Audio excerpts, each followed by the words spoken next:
Now, so finally, after 3.5 months of several emails with the post office, they agreed.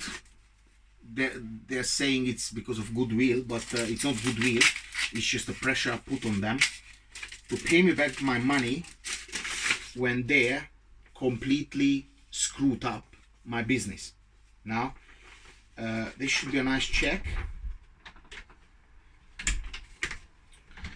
right here. Yep, here's the check worth £30. Yeah, and here is a letter reading, "Dear Mister, further to my email date 14th of dated past tense 14th of February 2020, I enclose a check of £30 British. Once again, please accept my sincere apology on behalf of the Royal Mail in this case. I hope I have resolved your complaint."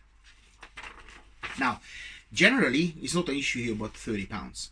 I'm a man of principles. And if I pay you a service for a service and you screw up and you damage my items, the customer receives damaged items and the customer is kicking my bum that the items are broken, obviously I have to give the money back from the customer. If the customer would have, let me not go into that, but that's a different story for another day. But that does not mean that the Royal Mail, just because it's royal, can come and say, oh, you should have packed it differently. I did a reasonable packing, and we're talking about a price of £30. Now, if I'm packing an atomic bomb, obviously I take different precautions. But for a little bit of liquid here and a little bit of liquid there, what they did, the postman, they just whacked it extremely, maybe even jumped on it for good measure. The liquid went all over the place. Fake tanner salt, yeah. The customer, completely white, taking out that liquid, and all of a sudden, all the hands, everything got tanned, and she only wanted to tan her face.